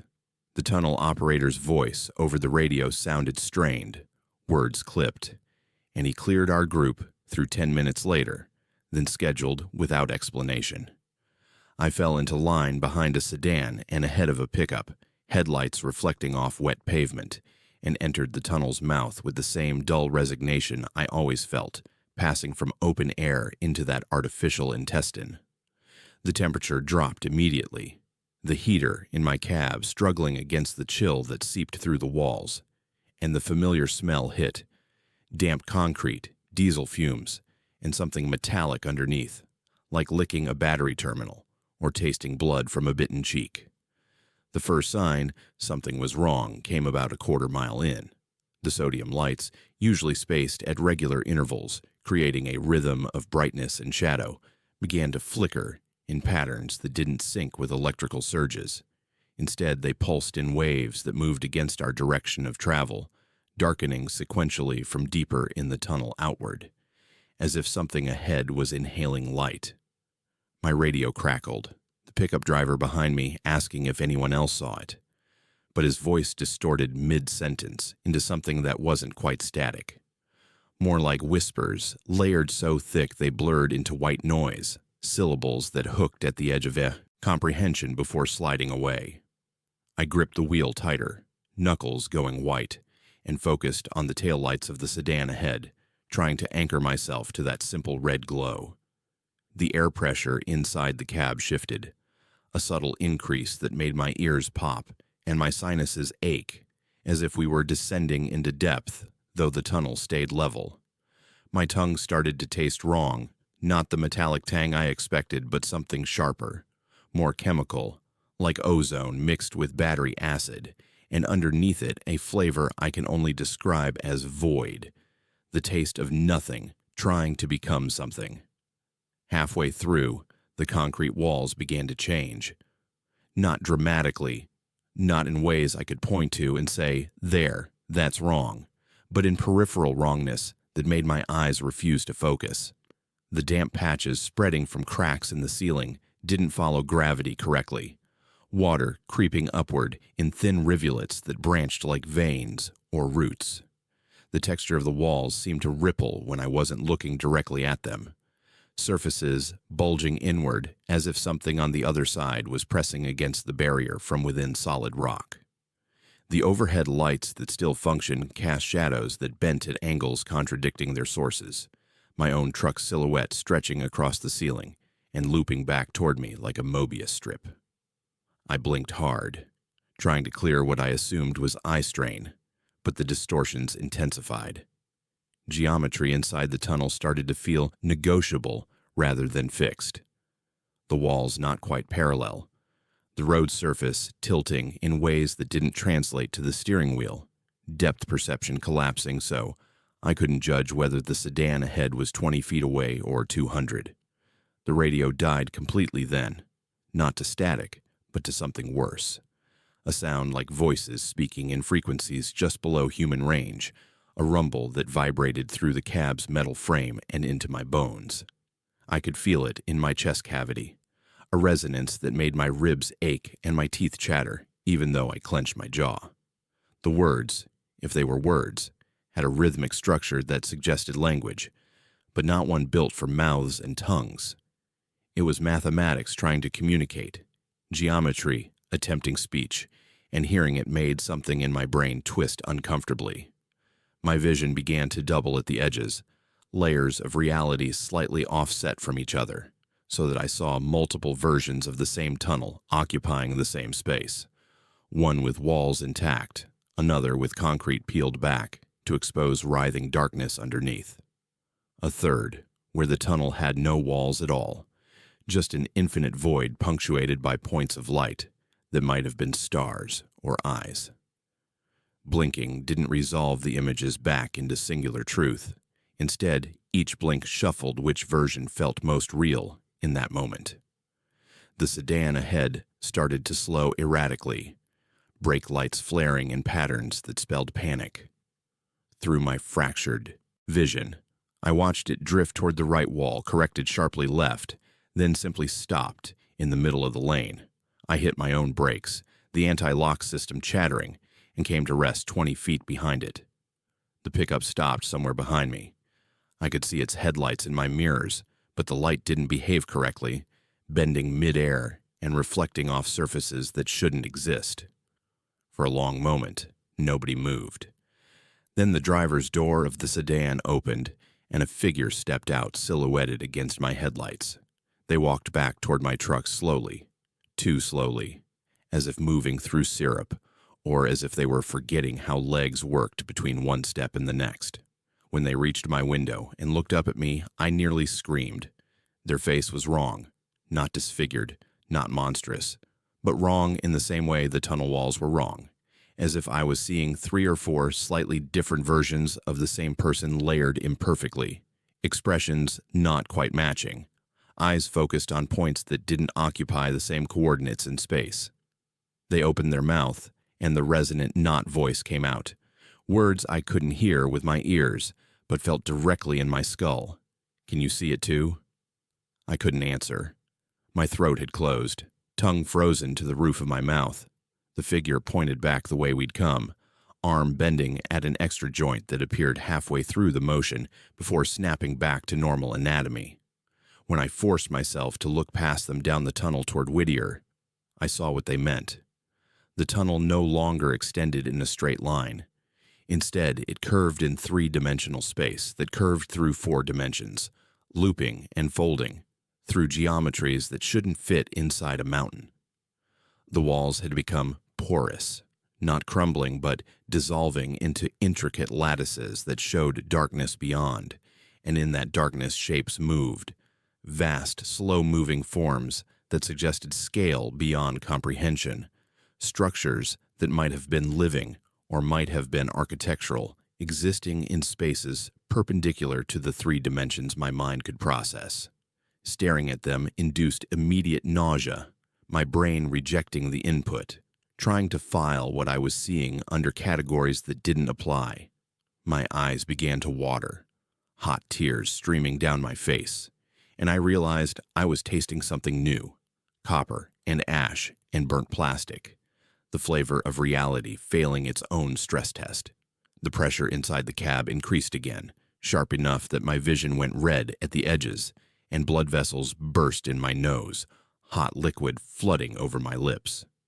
The steering wheel under my hands felt less solid, as if it were phasing in and out of material existence, sometimes hard plastic, and sometimes something that squirmed like live tissue.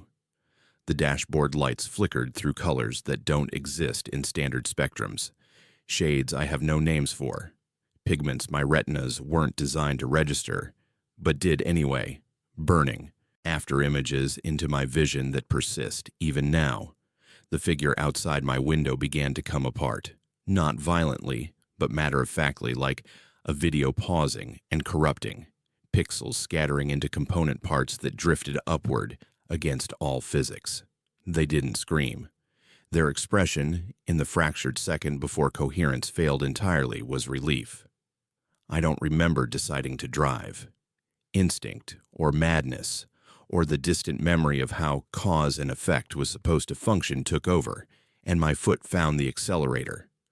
The truck lurched forward, engine roaring in protest, at demands that contradicted what its sensors read about the world.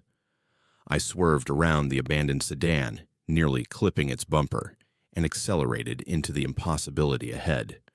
The tunnel stretched and compressed simultaneously, distance losing meaning, each second containing hours and each mile folding into inches.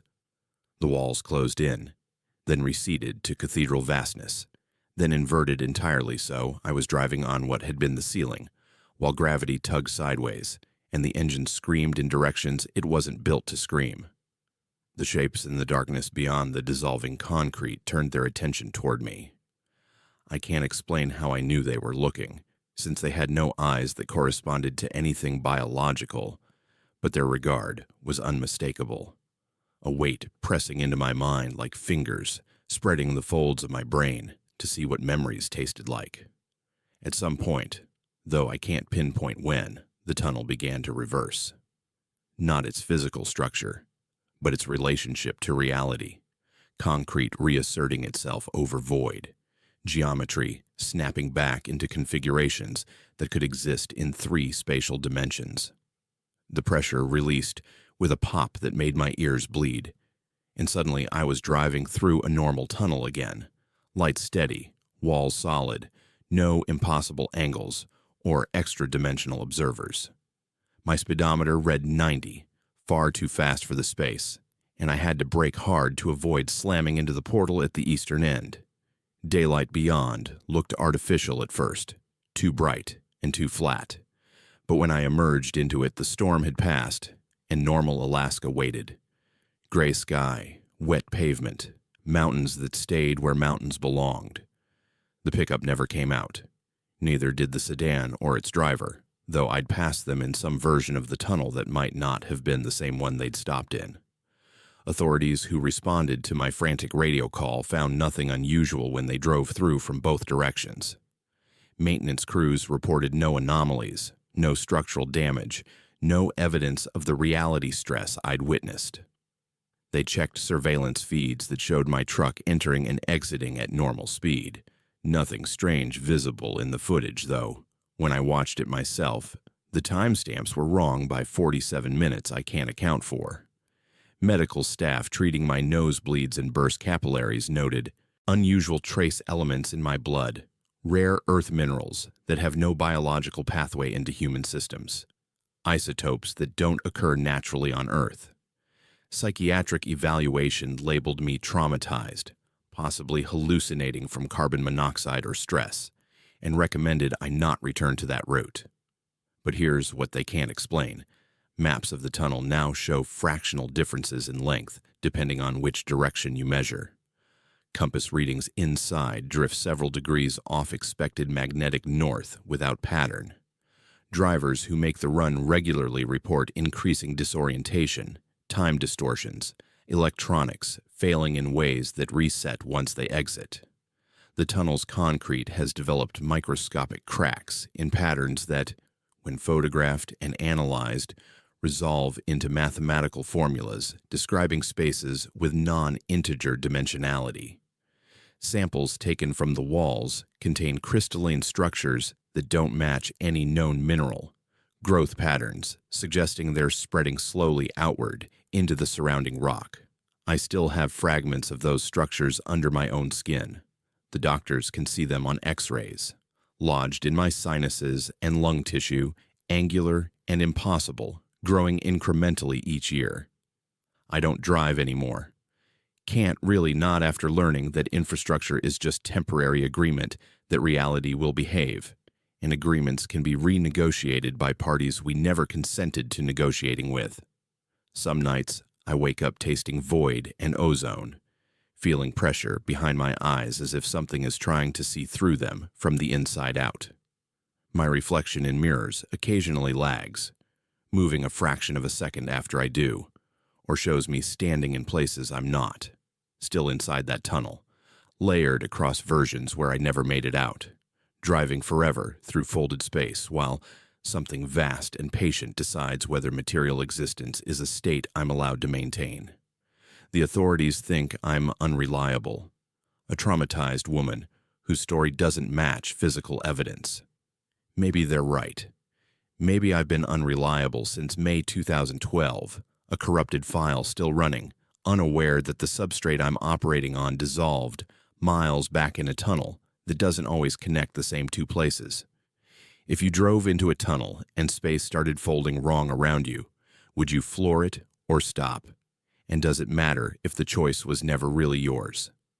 Answer if you think you're still real enough to decide. My name is Aden, and this diary is all that will remain of me once the transformation completes. I'm writing from McCarthy, Alaska, or what used to be McCarthy, back when it was a functioning mining settlement instead of a scattering of derelict cabins rotting into the Wrangell Mountains. January 2024 brought me here, chasing solitude after the kind of personal collapse that makes strangers in Seattle coffee shops uncomfortable, the type where your marriage and career implode simultaneously, and you wake up realizing you don't recognize the face in the mirror anymore. I'd heard about McCarthy from a backpacker forum, ghost town status, accessible only by footbridge across the Kennecott River, population maybe 20 hardy souls in summer and near zero in winter. Perfect for disappearing. I paid cash for a month's shelter in one of the restored cabins on the periphery, a structure that smelled like aged timber and mouse droppings, and told myself that isolation would provide clarity. What it provided instead was an introduction to how easily human biology can betray its own blueprints when exposed to the wrong catalyst. The black mold was everywhere, but I'd expected that in a building that spent decades abandoned to the elements before someone slapped some new insulation in the walls and called it habitable. It crusted the corners where the ceiling met the walls, and fuzzy constellations grew in delicate fern patterns behind the ancient radiator, and bloomed across the bathroom grout in patches that glistened wet even when the air was dry. The smell was earthy and thick, like mushrooms left too long in a paper bag, mixed with the sweet rot of decomposing vegetation.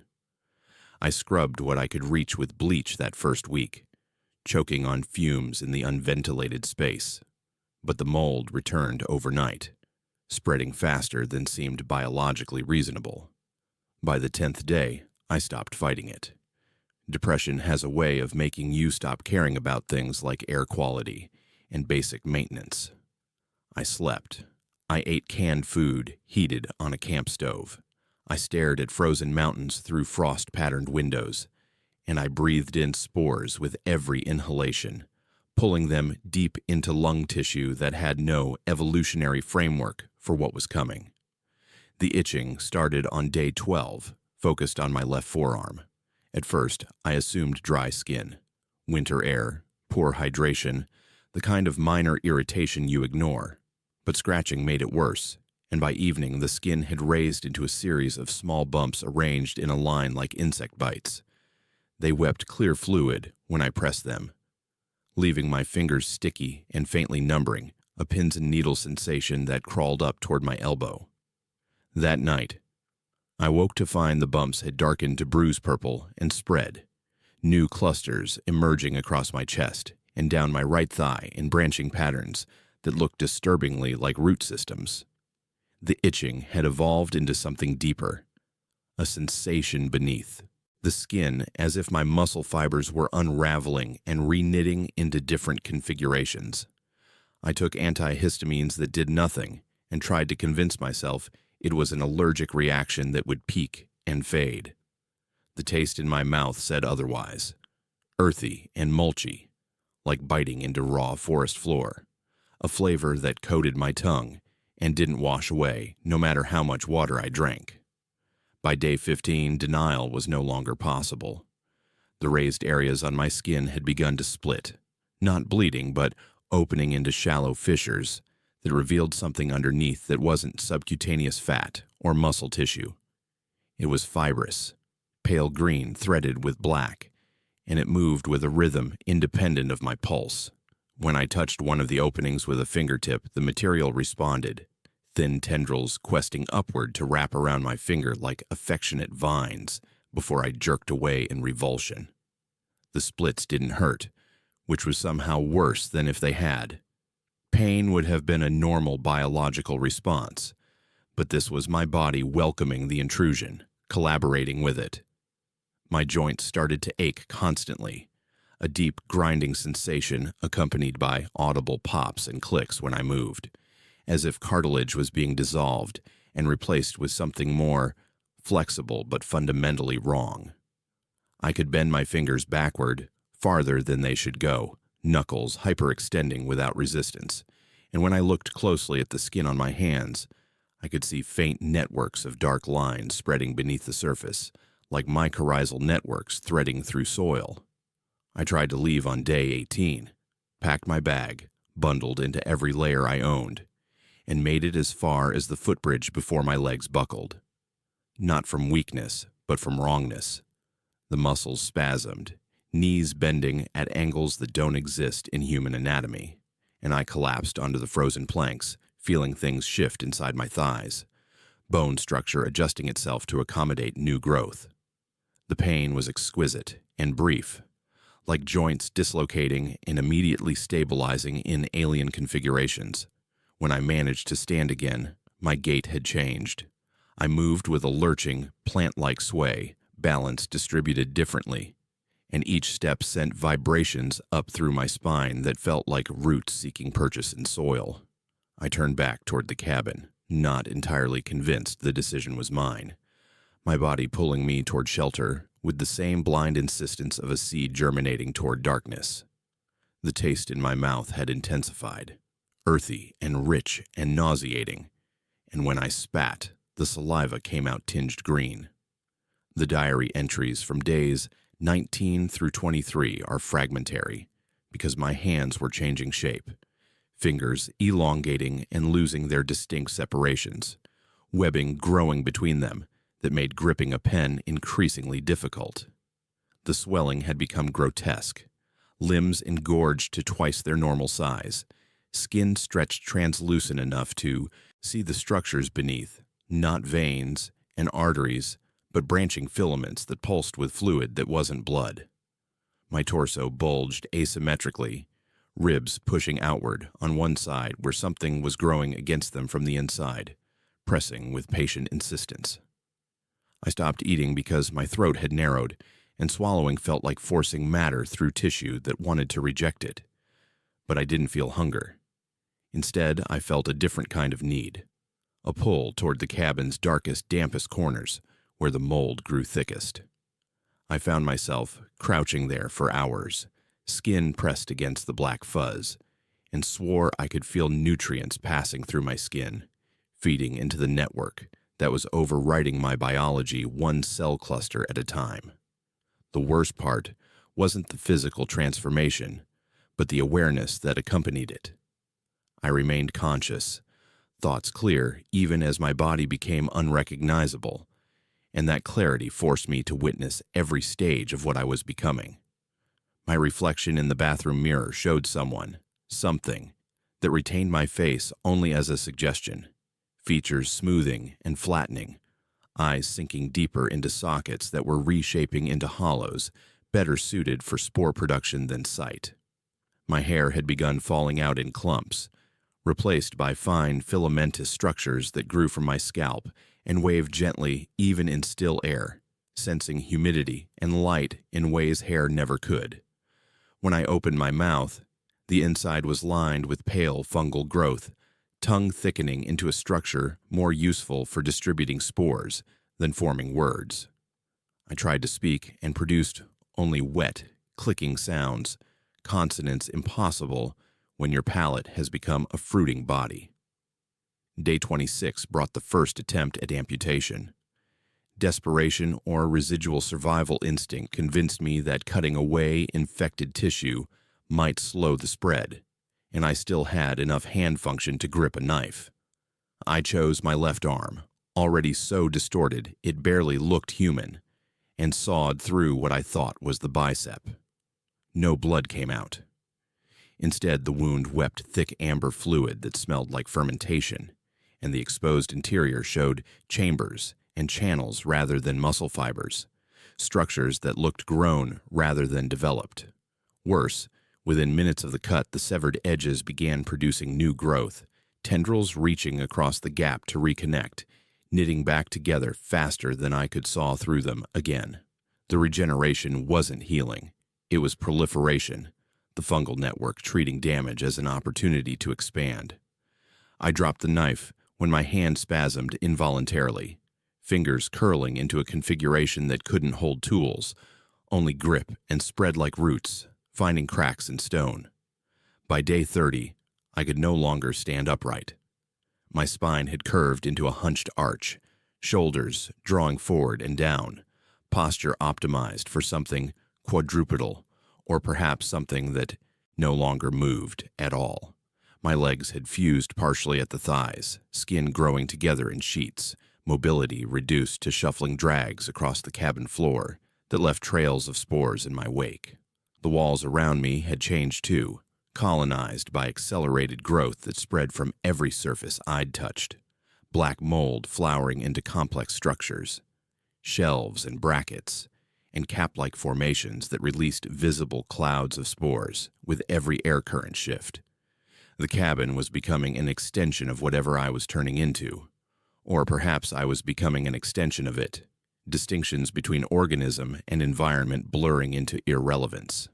I no longer felt cold, temperature regulation replaced by something else, some awareness of moisture and decay that let me sense the cabin's entire ecosystem as if it were my own distributed nervous system. The final entry I can physically write comes from day 34, using a pen gripped between malformed appendages that used to be hands, words barely legible. My face has fully merged into the mass, eyes vestigial, mouth a pore for spore dispersal. I can still think, still process input through senses I don't have names for, but communication with the world I came from is nearly impossible. The transformation is completing, biology fully subsumed by something that treats human anatomy as raw material for a different kind of life. I no longer eat, no longer sleep in any recognizable way, existing in a state that's more dormant growth than active consciousness. The itching has stopped because there's no longer a distinction between me and the fungal network. We are one system now, one organism pursuing the same drives toward moisture and darkness and expansion. I can feel myself spreading through the cabin's walls, roots questing into frozen ground outside, spores drifting through cracks to colonize neighboring structures. McCarthy's abandonment makes it perfect habitat. No one to interrupt the bloom. The tragedy isn't the loss of my human form, but the retention of enough awareness to understand what I've become and what I'm doing. Some part of me that remembers being Aden watches with horror as the fungal intelligence uses what remains of my consciousness to problem solve, to plan, to optimize its spread. It's learning from the memories embedded in my neural tissue, absorbing decades of human experience and repurposing that knowledge toward its own expansion. When spring thaw comes and curious hikers arrive in McCarthy, they'll find cabins that look normal from outside, inviting shelter from the elements, and they'll breathe in spores that have been refined by what they learned from me. The infection will be faster then, more efficient, because it knows now how human psychology works, what denial looks like, How long someone will ignore symptoms before seeking help that won't exist out here. This is my final warning and my epitaph. McCarthy is compromised. The cabins are not shelter. The mold is not passive. If you're reading this diary among my effects, you've already been exposed, and the itching will start soon. I'm sorry. I didn't know, and then I knew too late, and now I'm the vector for something that doesn't distinguish between spreading and feeding and reproducing because, for it, those are all the same action. My name was Adan. I came to Alaska to find myself, and instead found something that wanted what I was made of more than I did. The transformation is complete now.